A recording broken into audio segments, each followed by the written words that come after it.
it again. Fulham needed a goal scorer. It seems like they found one. Hello and welcome to That's So Craven, your one-stop shop for all things Fulham. And this is After Dark, our new Thursday night show, streaming live on both X and on YouTube. And tonight we'll be taking a brief look back at Newcastle. We'll be taking a look at the transfer window and the transfer business Fulham did towards the end of the window. And we'll also be looking forward to our FA Cup game against Wigan on Saturday. So lots to talk about. It's Dave here, and obviously I can't do this alone. So first of all, allow me to introduce the MVP of After Dark, the one and only Mary Southgate. How are you doing, Townsend? Hello. That is now, since the last podcast, that has become the nickname at training. From a couple of the girls, it is. You're right, Townsend. The other day, I don't know what happened to me, but I got quite high up the pitch, and my mate shouted, "Don't let Townsend score!" And I thought, as if this is coming to training properly now. Brilliant. Well, that's job one. I'll take that as a tick. We've established a new nickname, and it's stuck. So we've got Mary Southgate, Townsend, David Crave, Skibby, the Pod Daddy. We're racking them up here. Nick, we'll think of one for you as well. And on Nick, making his third appearance on That's So Craven. Nick grew up a stone's throw from Craven Cottage. He's been a lifelong Fulham fan, and he's currently also, which is quite interesting, working on a dissertation at the moment on financial fair play. So exciting to hear his views on Fulham's approach to financial fair play. It's Nick. How you doing, Nick? Doing well, thank you. Excited for the pod.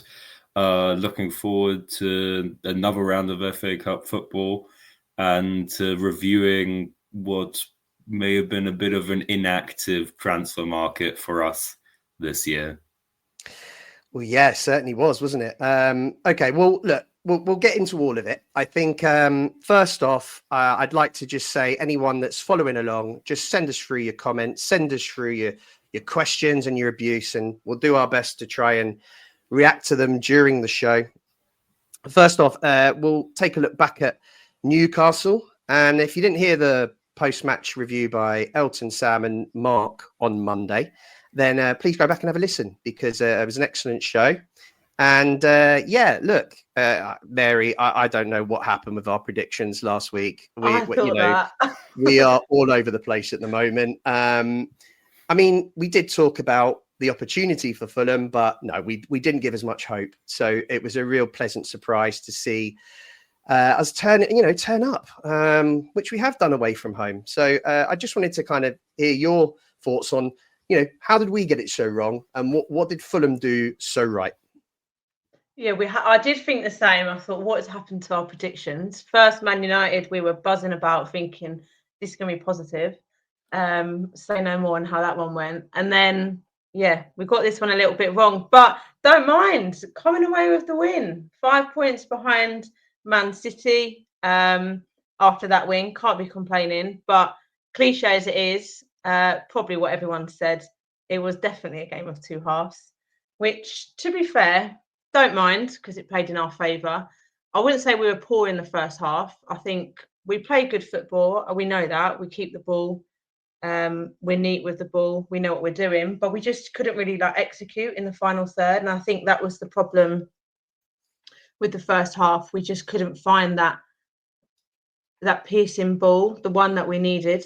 But I think that they all recognised that at half time, and it showed, because they came out second half a lot more fiery. We created a lot more. Do you know what? I don't even think it's bad that we went 1-0 down, because awful timing just before half time, but gives you a bit of a kick up the bum, doesn't it? You're going in at half time, you think, right, it changes your energy a little bit. It can be a bit it's a bit flat just before half time, but then you have to come out with energy. And I think we did do that. We obviously got the 2 goals. Jimenez, another goal on the score sheet for him. And what I liked about his was he sort of started it. He intercepted the ball quite deep. We know that he drops deep, but this time he really did. intercepted that ball, drove forward with it, played it out, and then got it back and got the goal. So I really liked how he started that one. And then the Muniz one, I quite like. I just wanted to highlight with that one, great pairing, the Brazilian pairing, we love it. But Castagna on the corner, on the free kick, was very clever with his block. He blocked Trippier from like marking that front post, and I think that was really smart. It must be something they've practiced from corners or different angled free kicks. But I thought it was really clever that he blocked that run and allowed Muniz to just run in behind and get the tap. I don't think it would have gone in if he didn't get the tap. I think he needed to get the touch on it. But yeah, I just wanted to highlight those things really. Game of two halves, but it paid in our favour. Buzzing. What a win. Yeah, it really was a game of two halves. As you say, the first half was, from our perspective, was a bit of a non-event. We really struggled in the final third, and we've seen a lot of that this season. More so at home, actually, where we've struggled to kind of, threaten the goal in that first half. Nick, what was your feelings on that first half at Newcastle? You surely were as frustrated as the rest of us that we couldn't quite get it right. I think, as Daz has just said, we were getting into the right areas, but didn't have the bite. And I think that's a really good observation. So thanks for that, Daz. Nick, how did you see it? Yeah, I definitely saw it similarly. I think, what I would give to be in that, dressing room where at some of those games where we've been 1-0 down in the first half or get to 1-0 down, and then that motivation that Marco brings to this squad to get that extra 5%, get that extra 10%, to get us actually firing and getting those goals is something magic, and is why he is, the biggest asset to this team. I think for the first half, it was obviously frustrating to see that we were working the ball well, but we just weren't getting in. We weren't creating enough with the chances. But I wasn't too worried. It's become a bit of a Fulhamish thing this season to go 1-0 down, and then as the game enters 60 plus or 80 plus even, or in the Brentford game's case 90 plus, we suddenly find a way to switch it on and get the goals we need to pull out a win. But definitely away at Newcastle is always a difficult feat. We definitely have to say that, overall for this game, first time in my lifetime, I believe that we've pulled a double in a season over Newcastle. So definitely a very special moment overall. Yeah, I would agree. I think, as I say, I wasn't, you've made a really good point there, and that Fulham have made a bit of a habit away from home. Even when we've gone 1-0 down, we've managed to come back in games. It's the second time, if in recent memory, with Chelsea being the other, where we've been 1-0 down at half time and turned it around. And we have made that a little bit of a thing this season, which is really strange because I don't really remember that ever happening from, prior. So it's nice to see that we can turn a game around and that we can compete with some of the best teams in the league away from home. As you say, I think final third, a little bit off in the first half on Saturday. And I think we rode our luck a little. I think that, Newcastle missed a few chances. They had that great strike by Tonali right before the end of the half, which was an absolute screamer, unstoppable. And fortunately, the crossbar got in the way. But when I was, thinking about the game at halftime, I really didn't expect this one to turn around. And I think that will be, I'm really pleased the boys proved me wrong. As Mary said, the second half, we just had so much more about us. We just started to, attack with a lot more intent and get players in behind Raul, and all of a sudden it started clicking. Mary, I don't know about you, but I was starting to get a little bit nervous by about 60 odd minutes that we'd had half chances, and just the final shot, the final ball, it just felt all too familiar. Were you kind of feeling the same? Were you kind of frustrated and thinking it might not be our day? My thing completely cut out there, so you're going to have to say that again. I was just saying, were you feeling frustrated by the 60th minute after the start to the second half that maybe we were wasting some chances and that, final ball still wasn't quite there despite all of the best intentions in our attacking play? Or were you confident that the goal was coming? I mean, I didn't expect to win initially. I think I went 1-1. So I did think, I felt more like, oh dear, when it was 1-0 down. I didn't really think, I wouldn't say I felt frustrated because I just wasn't expecting the win. Yeah. But then when it went 1-0, I thought, okay, here we go. Just like you both said, we have done well when we've been a goal down. I don't know if that's a psychological thing, or I think it says quite a lot actually about our team. I think it shows that there's a lot of spirit, there's a lot of fight, there's no fear about going a goal down. No. But yeah, I mean, when we went 1-0, I thought this is all to play for, even though they did hit the woodwork, obviously, a couple of times that game. And I know Jimenez was frustrated at coming off, and I do understand that he scored. It is frustrating, but then I think it's Munez's prime time is coming on in that end 15-20 minute spell, and he proves exactly why again. So I do get Jimenez's frustrations with that, but they've both got very different roles, I think, in my view. Like Munez, I know there's a lot of people saying like he should get the start, and I feel like he will against Wigan, but I think his role is so key when he comes on in these last bits of the game. So I'm delighted for both of them for scoring, and like I said, I didn't expect the win. So yeah, me neither. No, really, really delighted overall. And I also think it's worth shouting out. I thought Andreas was excellent off the bench as well. He kind of freshened things up when we needed it. His legs, obviously contributed to the goal as well, for cracking ball to that front post. And it's nice to see him perform in his natural position, I think, and show, what an asset he can be. So I think, I've given Andreas a lot of stick over this season in that number 8 role. And some of it, I think, maybe was a bit harsh in reflection because he was playing a slightly different position and being asked to do things that perhaps aren't his, perfect for his skill set. But he showed on Saturday that he can influence the game, and it was a cracking ball in for the goal. So look, yeah, I mean, I was just over the moon with that result. We didn't see it coming, but after the disappointment of Man United, it's another reaction by Fulham, I think, as well, which is really pleasing to see. I have to say, this team does seem to take things personally. It's like Andreas plays with such a passion in that game, I feel like, in the second half especially. And you could really see sort of Fulham we were playing for each other on that pitch.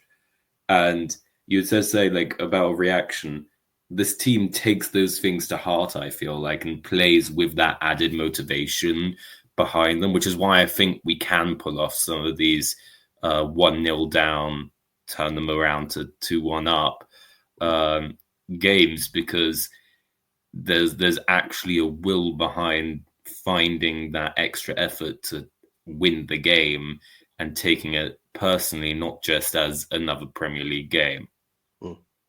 Yeah. And final point as well, I think, and touching on what you've just said, I think it shows the spirit in this group of players in the camp. I think it is a really happy camp, and I think that the players will really kind of trust the system and believe if they keep working hard, good things will come.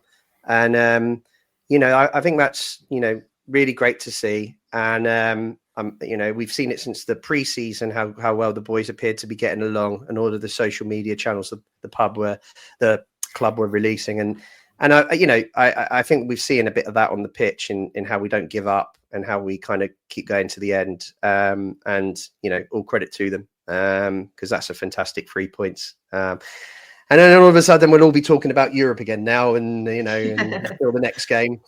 So yeah, I'm sure we're going to flirt with that all for the remainder of the season. All season. Yeah. Is it 5 points off?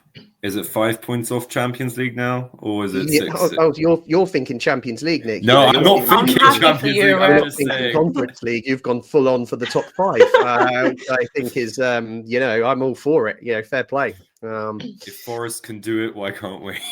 Well, But do you know what? We have done well, because you think like the recent form.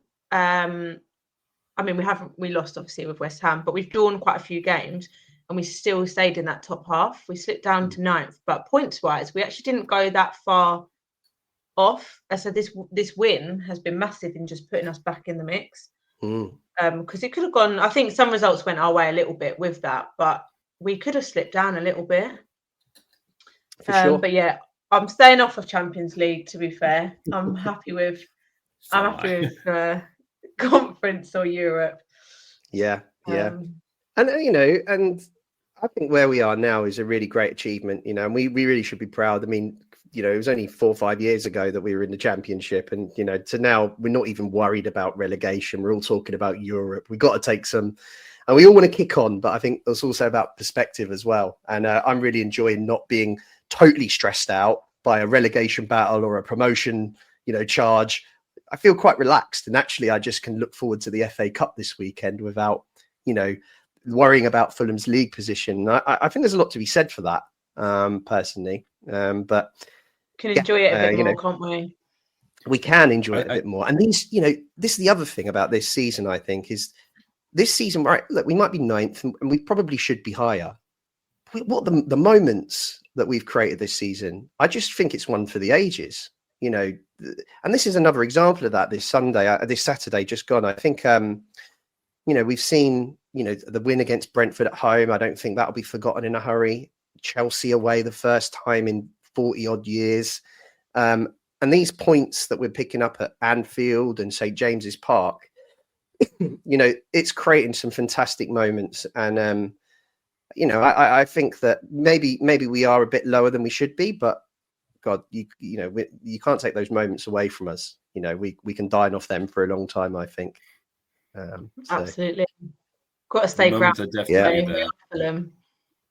Yeah, but we at the same time we've got to kick on too. So, and that brings me actually quite nicely to the transfer window. And I'm really keen to get both of your views on this. And before we kind of talk about Willian and that signing, I'm really curious about Steve's asking me to enlarge the screen, and he's really testing my tech skills here. So he will. I'll toy around with it a little bit, Steve, if you like, and you can let me know which one. Different layouts coming out here. Yeah. But what I'm really keen to know is what were your expectations before this window? Were they, were you hoping that Fulham would, attack this win and make some signs to try and kick on and strengthen the squad? What did you expect from the start? Nick, I'll throw to you first. I think it's a game of two versions: what you expect and what you hope to expect.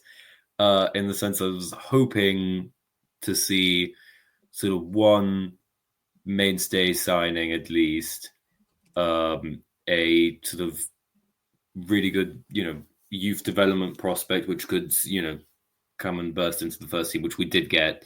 I believe we got 2 of them, and one free agent, which I thought, and fingers crossed, it still could very well be Pogba, but I thought that was going to happen still before deadline day. But realistically, we all know how Tony Khan conducts his business. It's last minute deal sheets, it's deadline day fiascos. I mean, from the reports that we did see, he was trying to pull off something very, very similar this year again. We had multiple bids rejected on deadline day by players because at the right back position, because they didn't want to compete with Castagna and Tete in the long run. We had moves blocked by various different managers. I think Mourinho blocked a move for us, and Ranieri blocked 2 moves possibly. So I do think we were very hard done by, and I think if we would have gotten started that little bit earlier, but that's not the Tony Khan way, we might have actually been able to achieve what I hoped to. Realistically, I think we all saw sort of maybe one signing hopefully happening, and then Willian coming back seemed to be written in the stars from the moment he left Greece. Yeah. And Mary, same question to you, really. Before the window, what were you expecting? Were you expecting the club to kind of try and, invest in the team and give us a real push towards Europe? Or did you think that, January window's tough, it could be difficult? It's going to be a Tony Khan special, as Nick just suggested. Yeah, I mean, the January transfer window is tough. And I think if you put it into perspective, we've got a few injuries at the moment. We didn't know we was going to get them. We didn't know Wilson was going to obviously fracture his foot. And so before that, we've obviously talked about how we needed a striker, out and right, like goal scorer, banging the goals. But that's tough to get in January. So didn't ever expect that to actually happen. And do you know what? We are still scoring goals. Like, to look on the positive side of it, we're still scoring goals. We are still like threatening in every aspect, really. Yes, in the first half against Newcastle, we were a bit off our execution in the final third and not as creative. But since the injuries on the right hand side, I was hopeful that we would get somebody to come in. So it is a bit gutting that we haven't. But then I looked at it and I thought, how many games is Wilson actually going to be out for? And I think he'd only missed 4 or 5 games. That is obviously a lot of points, a lot of games. Yeah. But I don't know if that comes into play in their mindset at all. And actually, he'll be back in April. So, yeah, did we need... I don't think we needed that many people. Yes, we might want to be pushing on for places in the top few, but we also don't have the depth to be doing that right now. So we'll need to be pushing hard in the summer window if we want to be getting Europa or something. Yeah. The reason I asked that question, is because before the window, I saw it as an opportunity for the club to push on, given that we were doing well. And some of the rumours that, some of the, I guess it's journalists were reporting, was suggesting that Fulham would invest. And that was some of on our Discord group, Fulham fan was quite, vocal about that, which was, lending to that scenario potentially happening. And through the window, I was getting a bit disappointed. It looked like a bit like, as Nick suggested, Tony Khan special last minute deals. Actually, if you actually go back and listen to what Marco was saying, he was talking originally about we needed a right back because of Tete's injury. And then that, as time went on, it became, and Wilson got injured. He was talking about we now need cover there. And I wonder if just the fan expectation for this window and actually what the club were trying to do was just completely disconnected. I think the fans wanted investment in the team so that we could, push on towards these European places.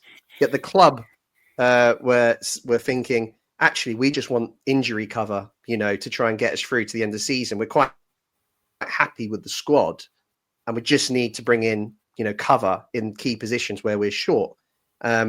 One of which they failed to do, which was at right back, and not through lack of trying. I think there was lots of links, as Nick said, for various players. We maybe left it a bit late. I think Marco said in very interesting comment in one of his pre-match comments today via Jack Kelly on Twitter or X that there was a budget as well. So there clearly wasn't an open book policy for go out and invest. I think it was, let's bring in some cover for these key areas.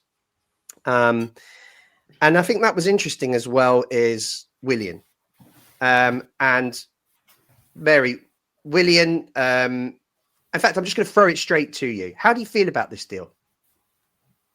I'm okay with it. I know there's a lot of mixed views, and I can understand why. But I think we know it's short term. We know it's until the end of the season. And it's interesting because he wasn't really starting for the last 6 months. I think he only started maybe 2 of his games that he was playing. Yeah. So I know he's not been on top form, and he was dropping off a little bit at the end of last season with us. But possibly that was because he was on his way out. But I'm all right with it because I think he's a good guy to have around the training ground, good guy on and off the pitch. And I think Marco really believes in that. I've heard it in some of his press conferences before, like it's And I believe it as well, like personally, that it's so important to have that chemistry and the right sort of characters and the right personnel. And I think he will bring that because he was here before, obviously. And he knows how we play. So I think we've seen it before when we've brought in too many people last minute and it just hasn't connected and it's taken too long to connect. Whereas actually we've brought Willian in. He knows how we play. He knows Marco Silva. It will be hopefully like he's never been away. It'll take him a few weeks to be up to play. And I can't see him ever being a starting player, just coming off the bench when we need him. But yeah, I'm all right with it. And I think, I don't see the issue with if we need someone to come on, seeing Willian sit on the bench and warming up would give you some confidence. Yeah, for sure. Nick, how did you feel about Willian rejoining Fulham? The Samba Whites are, reunited. No, I'm really happy about it. I think the one sort of little negative inkling I have about this deal is he's been training with us for 4 weeks. Firstly, why couldn't the deal have been done earlier if we actually, are very keen on getting him back? And secondly, Marco's comments just today about he's not quite fit yet to be just inserted into the team properly. So there is a little bit of concern regarding how his form is going to be. But I think it's an incredibly important signing for us. As Daz has said on X, sort of Nelson getting injured, Wilson being out, we're going to need to rely not only on Willian now, but also on Godo to sort of be reliable-ish backups. And we are going to see them come on in quite a few games until we do get Wilson back.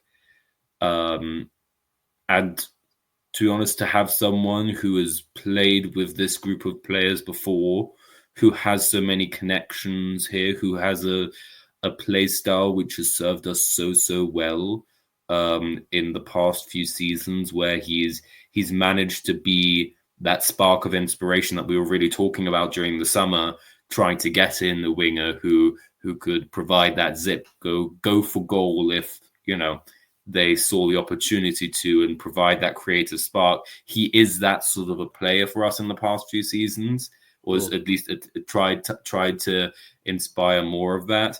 And that actually does get me very excited to see him actually get into the squad and play again.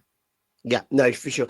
Do you know what? I've really gone back and forth with Willian, as I have really since the day he joined the first time, where I thought he'd kind of, he'd obviously left the Premier League and he'd gone back home to play in Brazil, and it really hadn't worked out. And the age that he joined us at, I was thinking at the time, it feels a really strange deal. Is he the same player anymore? And what a fool he made me look. He was absolutely sensational in that first season, wasn't he? A big part of everything good that we did, came through Willian. So, he was fantastic. The second season was interesting because I did think there was a little bit of a tail off towards the end. He'd stopped contributing with as many goals and assists as he had the previous year. I almost felt he kind of had one foot out the door by the end of last season. He was kind of looking for another club, and he moved on, and we kind of haven't really mentioned him since, because we've had some other solutions on the wing, and I think credit to Alex Iwobi and how he's performed so far this season in filling that gap. And then coming back into this window, I felt when we were linked quite early with Willian, I thought, I actually have, my wife's cousin is an Olympiacos season ticket holder, and God, he just said, he was out of shape the whole time. He barely played, and when he did play, he was completely useless. So he had a really bad report from that. And when we were linked, I felt, a bit underwhelmed at the time. I thought it was maybe a bit unambitious of the club to bring Willian back in and had his best days gone. But actually, now that it's happened, the more I thought about it, the deal started to kind of appeal to the pragmatist in me a little bit more. And having watched the social media today with Fulham and seen how he, the relationships I think that he has internally at the club with the players, I don't think anyone can watch that video and not think that this is potentially a it good was move such a now. positive. It was so buzzing, wasn't it? Every single one that he interacted with. It was. Vinny, especially Willian's back, Fulham forever was a personal favourite in that video. And as a cover, Nick, for 6 months, this is a guy that knows the system. He knows the squad. They're all going to be boosted by his return. It really started to really make sense to me why we made the move. The thing you mentioned about him been training with us, I'm not 100% convinced that has been the case. We were just talking about that in our Discord group before with Fulham Fan News, and given the reaction of the players today to Willian on the social media, suggested that they hadn't seen him in a while. So even Fulham Fan News said it might not be, solid source that told him that. So, it looked as though he just turned up after 6 months today, in all honesty. But, and Marco has said, in today's comments on that he's going to need some time, 2 to 3 weeks to get up to speed. And I think that's a good kind of segue really into the injuries, as you'd suggested. We also got the terrible news that Nelson's had a massive setback and he's actually done his hamstring in the other leg, and he's going to be out for a long period. So, God, it's a good thing we did get Willian, because currently we're left with... It's just such an awful run of injuries, isn't it? And it's like, every player is a key player, but when your whole right side has been nailed with an injury, and then Nelson, he's gone through the worst part, he's on his way back, and then he does it again. It's like, he was back in training, wasn't he? A few weeks. Was it last week? He was. That's really gutting for him. Oh, for sure. Really gutting. We just had such bad luck, haven't we? Well, we need it to stop so that we can this quiet transfer window. I reckon they've taken a bit of a risk with it, but do you know what? I think it could pay off if we can stay injury free. Touch wood. Then I would say it probably has paid off, so that we can just keep as we are without rocking the boat too much, because I think also Marco's quite good at keeping the camp very happy, like you mentioned earlier. I do think they're happy at the moment. I think it's working. You can tell they're playing positively. They're not playing in fear. They're not playing with a lack of confidence. And I think that comes from the wider picture of what the feel of the camp is. So I think there is the balance of not rocking the boat too much mid-season. But we'll only be able to look back on it at the end and say whether that was right or not, which hopefully it was. Well, there was another quite exciting link on deadline day to, I think it's Chukwueze. I don't know how to pronounce his name. I just had a stab at it. But the AC Milan player that was fantastic at Villarreal. That news kind of broke via Fabrizio Romano. So hell of a source. So there's obviously something going on there. In hindsight now with Nelson's injury, that feels like even more of a blow that didn't come through. But it gave us a little bit of real excitement on the day, which I don't think helped then when that deal fell through and Willian joined. Some of the fan base kind of reacted, what the hell's this? And I get it, particularly as we didn't, the club, and as I said, not through lack of trying, but didn't secure the right back cover that Marco wanted for the remainder of the season, thus leaving us quite short in that area. And God forbid Timmy gets injured. He's oh no, that would be a problem. We'd be putting square pegs in round holes if that's the case. I think, or a youth player.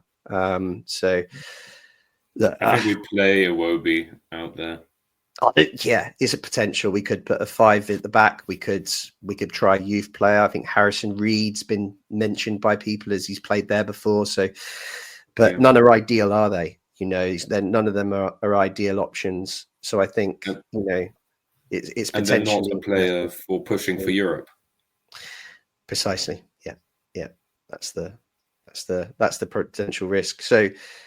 Yeah, we have some issues. We're thin on the ground at right back. I think, we would certainly thin on the wing now, because if William's 2 to 3 weeks away, then other than Iwobi and Adama, our options are Godot, who's a youth player, and this is a cracking chance for him to take get an opportunity. But it's also a chance maybe for Sessegnon to come back in. You know, and he came on at Newcastle on the wing, so you know he could be an option there, which is quite exciting too, because we all remember what a legend he was on the wing back in the day, right? So yeah, look. I think I can see why fans are underwhelmed at the window. I think the club are disappointed they didn't get right back in to cover.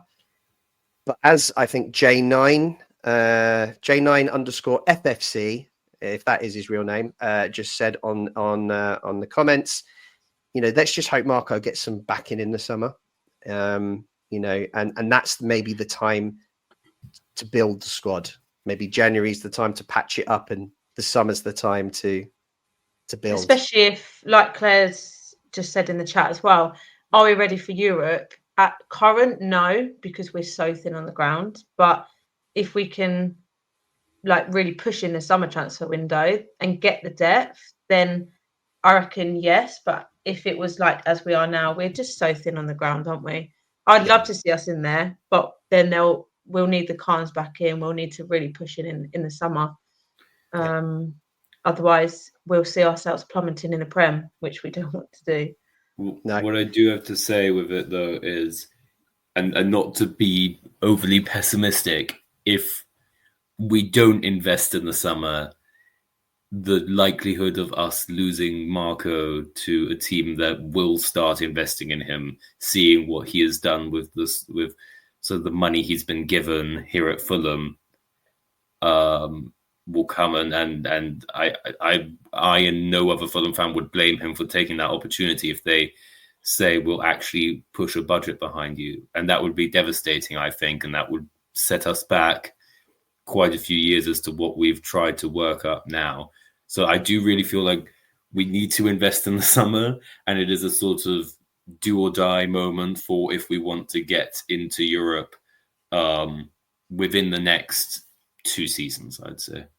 You're right on both fronts. I think it's about, you know, investing in order to kind of keep Marco switched on and motivated, because we know he's ambitious. And actually this summer he'll only have 1 year left on his contract.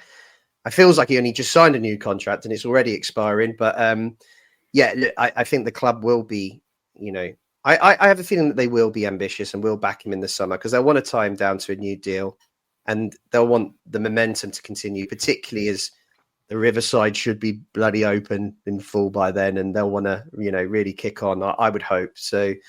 And as Colm Bugler said in the comments, you know, we will need to anyway, because there's AFCON next year, you know, to lose a Wobie and Bassi for, you know, 6 weeks, it feels unthinkable. I mean, that would be a nightmare for us at the moment. So we're going to need to bring in some cover for those guys. 2 strong starting players. Yeah. Really strong.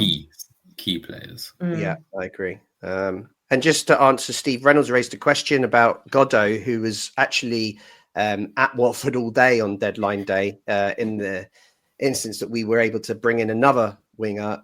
He didn't actually leave. He stayed in the end, so they didn't release him. Might have been linked to the Chukwueze deal from Milan. But thank God we didn't let him go, because, or thank Godot. Hey. Perfect. But yeah, we thank God, because we would have been really desperately short now. Thanks, Mary, you helped me there. But yeah, we'd have been desperately short. So yeah, it's good to see him. And as I say, I think he's got a real opportunity now, you know, to, you know, he's going to be higher up the pecking order. I've liked what I've seen, you know, but he's going to need opportunities, and this gives him those. So I hope he sees it that way and is not too disappointed at the failed move, and sees it as an opportunity to, you know, potentially impact the first team and get a chance. So I'm looking forward to seeing maybe him in some sort of role on Saturday. So yeah. And didn't he have a loan period at Wigan? I think he did. Yeah, he did. Yes. Marco was saying, you know, there's quite a lot actually around Wigan, because they've got a couple of our ex-players, haven't they? They've got Steven the battle of the Sessegnons. the Sessignons are back together on Saturday, and they've got Tyrese Francois as well. So Oh yeah, he's down there. So it's quite a nice fixture in that way. There's some links between the players and the club. So it's an opportunity, I think, for a few of the younger players and Sess as well to get some game time, I think. So if we can be positive, I'd say that's the positive to take from the injury crisis. yeah. Not to jump ahead or anything, or actually to jump to here.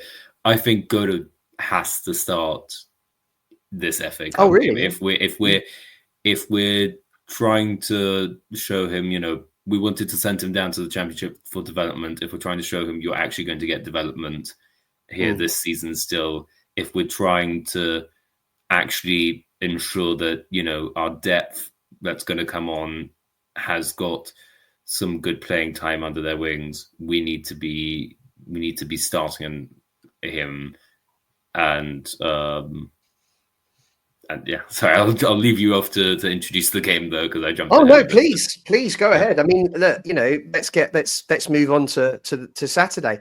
As I said, a game I think we can be excited about because our league form is pretty, our league position is pretty secure, and I think we can switch attention to the FA Cup now, and it's a great opportunity. What a great opportunity to get to the 5th round if we can win this one away at Wigan. And potentially have another cup run. It's a good draw, but we've got to take advantage of that. I think you're right. I think there's going to be. It'd be interesting your opinions really on how the team will line up, because I think it's going to be really hard to predict. How strong Marco goes on Saturday. On one hand, he's got fringe players that need game time, but on the other hand, we don't want to take the opposition lightly. And there is a week between games here. So, we're not trying to squeeze, we're not playing 3 games in a week at the moment. So we can actually afford to go a bit strong if we want to. But as you've said, Nick, is it an opportunity to rest some players that have played a lot of games? We talk about Alex Iwobi. We talk about Robinson. So I'm curious, Mary, what you think. I think the only injury news I'm aware of is obviously Nelson has been a setback. Willian he sounds unfit, so I don't think he'll feature, but you never know. What's your thoughts? How do you think we will line up and Marco will approach the game? I think, like you said, it's getting the right balance. I think Leno will be rested in goal, starting at the back. Castagna going to have to start, which is fine. Cuenca, can see him coming in with Diop at the back. Or maybe you'd play Cuenca with Anderson. I don't know. I think he when he was playing, when he covered last month, whenever it was now, he did a good shift. So I could see him playing. I think he played the last round when we won that round. So I think he started that one. And then possibly bring Sess in at left back. In fact, I'd definitely bring Sess in at left back. Give Robinson a break. Although, like you said, it's a week. We're not in a rush to get midweek games in, but I would be giving Anthony Robinson the week or the match off. Adama, I can see him starting on the right. I know, about Godot, I think he deserves an opportunity, but I can see him coming on. I don't think he will start. I think he'll come on. So I'd probably have Adama out there and Iwobi on the left, Mooney's up top, and then the midfield I think is really tricky to call. I think we will probably only have one pivot. We don't need 2. We don't need the Berger-Lukic duo, but I think it's difficult to call because you've got Herrera, can see him coming in, Kearney, we've got Harrison Reed, we've got Josh King. Again, I don't think Josh King will start. I think he will come on. I think the midfield is the hardest part to call, actually, because there's a lot of different combinations that Silva could do. Yeah. What's your thoughts? Nick, I mean, you've mentioned Godot. You think he should be given an opportunity to start, and I presume you mean to give Iwobi a rest. But what other changes do you see? Bender definitely coming in goal. That's sort of a given. He's our cup goalkeeper. We're going to play him. especially in this tie.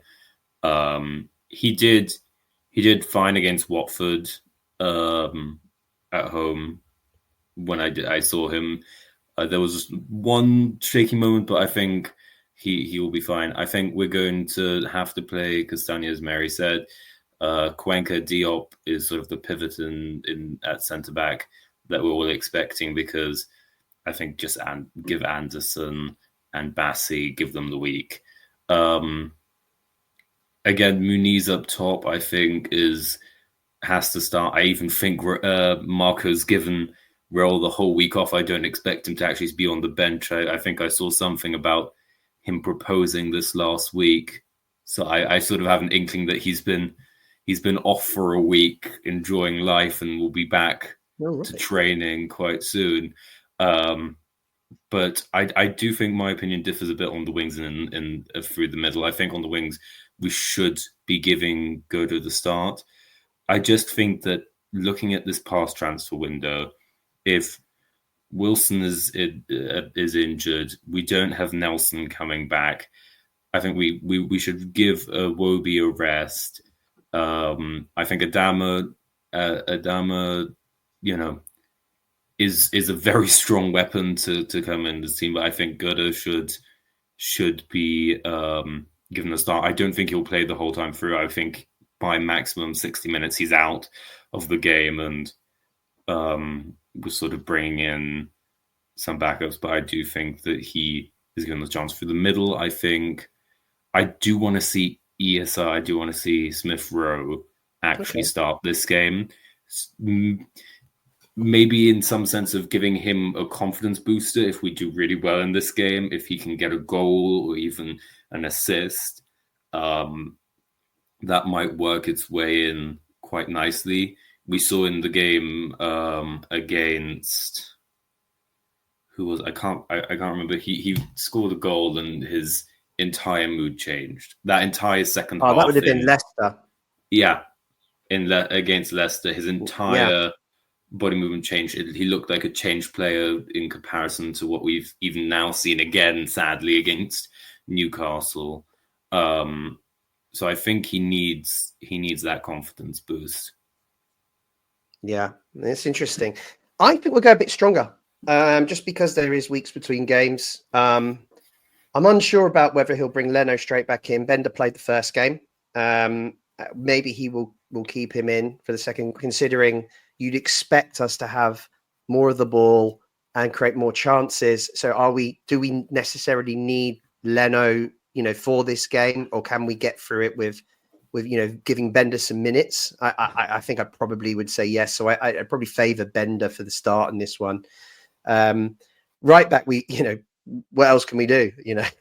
Unless Marco wants to test something on Saturday, which would be quite surprising. I think we'll see Castagna, as you say, and I think we'll see Cess at left back again as he did in the first game, and give Robinson a much deserved rest.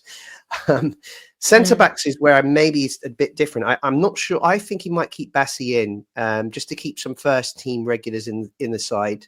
Bassi's been great recently as well. The last two games, I think he's really reached his top level again, and arguably been one of our best players in both of those games, I think. But yeah, I think he might come in and partner Diop, who's real fringe at the moment, isn't he, of the first team. Midfield, this is interesting. Again, I think he'll keep one of probably Berger in. I don't think he'll risk Lukic getting a yellow card. I don't know if that counts in the league, if he picks up a yellow card in the cup. I mean, someone will enlighten me in the comments, I hope. But I think he'll start with Berger, and I think Harrison Reed needs some minutes because he's just back from injury, and I think we'll need Harrison Reed this season, if especially when Lukic is out. I personally don't think the Andreas experiment as a number 8 worked at all, and I think that Reed, whether he's up to level or not, I think he's the most natural player for that position. If and when, I suppose, Lukic comes out the side. So I expect him to play. I do expect Andreas to come in the 10. I hear what Nick says about keeping ESR confident, and, if he can get goals, it just helps lift his mood. But I just think he'll want to give Pereira a run out. And for that very reason, I could see Smith Rowe being more of a bench impact player. And I think we're all agreed on Muniz will start and hopefully takes his opportunity and keeps those goals coming in. It's good for his confidence. I think you're right on the right wing. I think Adama probably starts for me. And on the left, Iwobi does need a rest. And I'm really torn between both of the points you guys have made. On one hand, I think we're really short there. And if Willian was fit, we could have put him straight in, but he's not. I'd like to see Godot just to give Iwobi a rest. But something tells me it will be Iwobi again. So time will tell. But it's a really interesting one because normally we can be quite sure of what the lineup will be. But there's a lot of different options. I feel like this week, isn't there? Yeah, no, for sure. Steve just asked what the chances of Willian, but Marco said in his pre-match comments that he's not quite. He needs a bit more time to get into shape.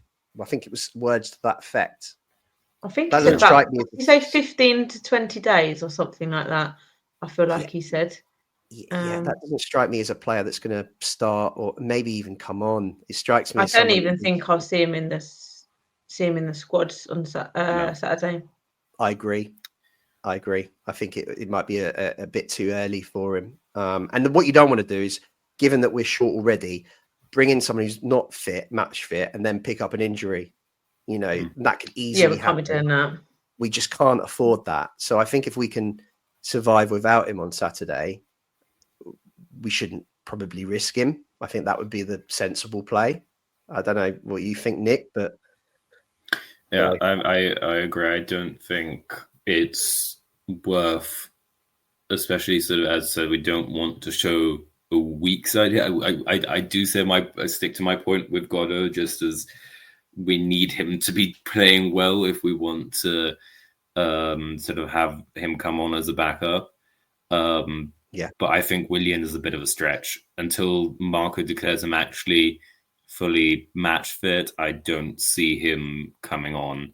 But I do think that Reed will come off the bench. And I just wanted to quickly point out that how big Reed coming back is for this team. We saw when Berge was out how sort of depleted we looked at defensive mid, and having someone who has been a mainstay in the team in past years, knows this club very well, and can be a backup in that position is actually going to be a massive boost come the end of the season, come these next few weeks too. Yeah, no, look, I'm with you, and we've written off a lot of players for the last year. I think everyone's been guilty of writing players off. Lukic came in for criticism. Was he going to be good enough? Raul Jimenez in the summer, I think a lot of people were unsure, including myself. And Wilson is another one. We were all talking about earlier this season how he might be gone in January. I mean, that just seems crazy now to suggest, but that's genuinely what the consensus was. Exactly. So Reed may be the next one to have a bit of a renaissance, and I really like Reed. I think he's so tough in the middle as well. I think he's someone, he puts a tackle in. He's not fearful of any of that. I've got a lot of time for Harrison Reed, so I'm hoping he can get back up to that match fitness very quickly and be a key player. I think he's great in the midfield. Yeah. The one player none of us have mentioned for the starting 11 is Tom Kearney. And this is the sort of game, he's club captain. This is the sort of game I'm thinking he would expect to start. If he's not getting regular minutes in the Premier League, he is sort of relying on these FA Cup ties with teams in a lower league to get some minutes in. So I'm wondering. I wanted to throw this question to you two. Do you think we might actually see a pivot with Kearney starting, or is he coming off the bench, or what do you think about that? Look, it's certainly an option. I just wonder if, Tom's role in the squad is quite clear now, that he's not necessarily a starter. He's a guy that can come on with 20, 30 minutes left and change game, whether we need to, defend the league and lead and keep the ball, or whether we need to try and, move the ball around quicker to try and create chances if we're behind.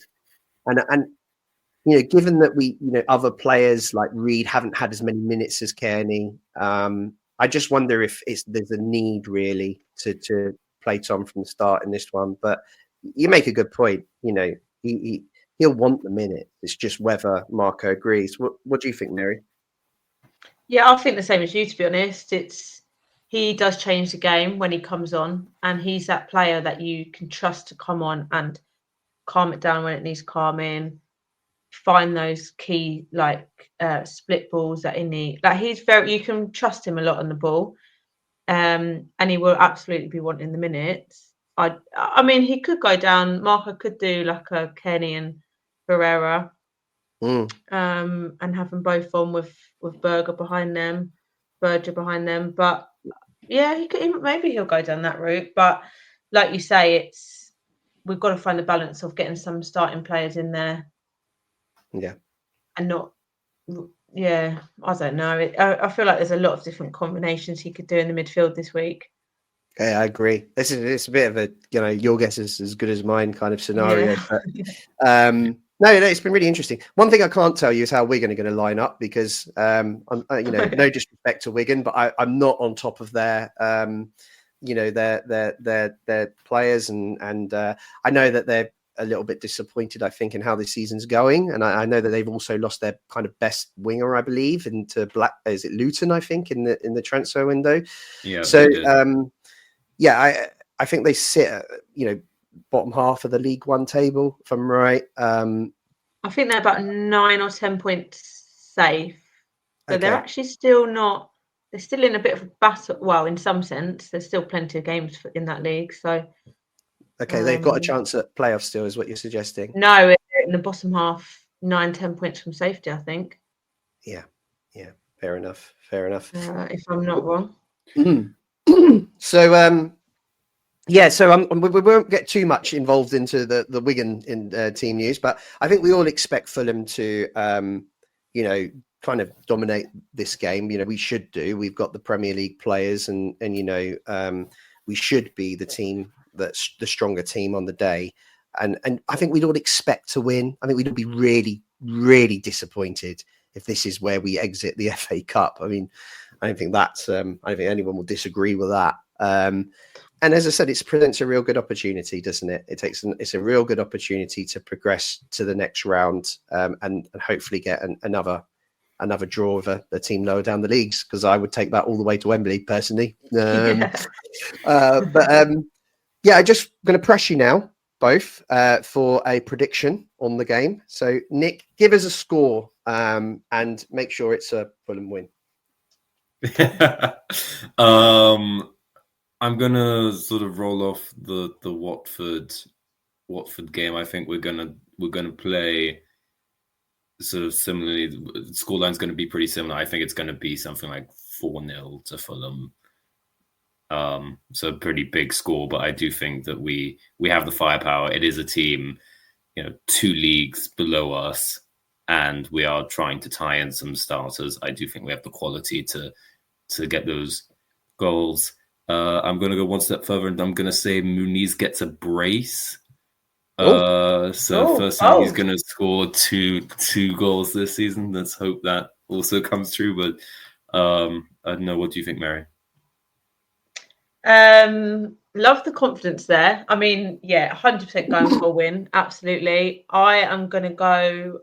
I'm torn between 2 and 3-0. Actually. Okay. I'm just going to go 2-0, I think. You're all right. 2-0. Yeah. Very reasonable. I'm a bit more confident than that. Although I do, for some reason, I think Wigan will score. Something about the FA Cup, isn't it? I could even see them taking the lead. So, but I think we'll come out and we'll put a few past them. I'm going to be confident and say 4-1. I'm not going to call the goal scorers, but I do think that if Muniz does pick up 2 goals, then he's really going to start putting some pressure on Mr. Jimenez. So yeah, that would be. Yeah, because if he gets a couple goals, then we'll be looking at, will he start the next game? Well, precisely. Yeah, precisely. So did Newcastle set off a purple patch? Purple patch in the purple kit, potentially. Yeah, you're on the dad jokes today. I mean, I'm loving it. I'm loving it. That was actually more factual, but you've got a brace. You've got a brace on the dad jokes. You got to give the people what they want, Mary. Oh, Cole's got 3-0. Yeah, come on. Anyone else wants to throw a prediction? We'll we can maybe have a bit of a competition this week. Rob Bell's gone 5-0 from Rob. Love that. Yeah, we're all going for clean sheets. You've conceded a goal. Yeah. There you go. So yeah, it'd be fun. I think I'm looking forward to Saturday, and look, and then of course we'll have the Forest preview. We'll do a new show for the Forest preview, which will be next week. We'll do a post-game review of the FA Cup game, probably Sunday or Monday, and I'm sure the Berenze family will be back. Thank God Elton was around this evening. I had a bit of a nightmare with the tech, and he came and saved the day. That's why he's the pod daddy, and he's always there to look after us. So thanks to Elton for that. And as I say, the Berenze family, I'm sure, will be back next week to talk about this FA Cup game, as will Skibby. He'll be back too. And then we'll do another show as well, looking forward at the Forest game, which will be great. Of course, within our descriptions, you'll be able to find links to all of our social media channels, Twitter, X, Blue Sky. We'll also have a link to our Discord, where there's still great discussions going on, and we'd like just to build that community. It's really kind of nice environment to talk about Fulham with other Fulham fans. So just encourage you to get involved in that. And just as a final note, there was some news in the week. A lot of fans who follow, have been on Twitter over the years, will remember Cottage Analytic, which is a guy called Chris Frank, who unfortunately passed away on January the 18th. He was a fantastic contributor to X, a really passionate Fulham fan. So it was sad news for the kind of online Fulham community. It was announced on the Fulhamish X page, and I believe he'll be part of the celebration memorial match against Nottingham Forest, which is so he'll be recognised then. And we just want to pass on our condolences to his wife Jo and their family at really difficult time. So look, thanks everyone for joining. I really enjoyed the comments today. It's been real fun, talking to you, Mary, talking to you, Nick, and really engaging with everyone who's joined on to the show. Nick, any final comments you want to raise? Your first episode, your first show of After Dark, your third show overall. How have you enjoyed it? Loved it. Love coming on. Love talking to you guys. Love hopefully getting the prediction right, and just talking all things Fulham. I'm looking forward to this Saturday. I'm looking forward to getting back to Premier League football after that, and I'm excited to see how the squad will actually line up and what magic Marco can pull out of a hat for this game and the games to come. Yeah, absolutely. And you, Townsend, what any final thoughts? I've really enjoyed tonight, actually, and I've enjoyed the comments as well. It's quite nice to see what everyone's saying. So thank you, everyone, for that. I've enjoyed the connection there, and I'm looking forward to this weekend. I think it'll be an exciting game. I think hopefully lots of goals in it. I know I've gone for 2-0, pushing for 3-0, but yeah, I'm looking forward to it. Interested to see the lineup, see how close we were with that. Not that we gave a final 11. I think we were I'm in about a few positions, but yeah, bring it on. And I'm looking forward to saying new whites in a minute. Yeah, and that's all that's left, really. So thanks, everyone, again for joining us. We really enjoyed the show. And Mary, if you can see us out with a come on, you whites. Give us a comment you Whites. See you later, everyone. All right.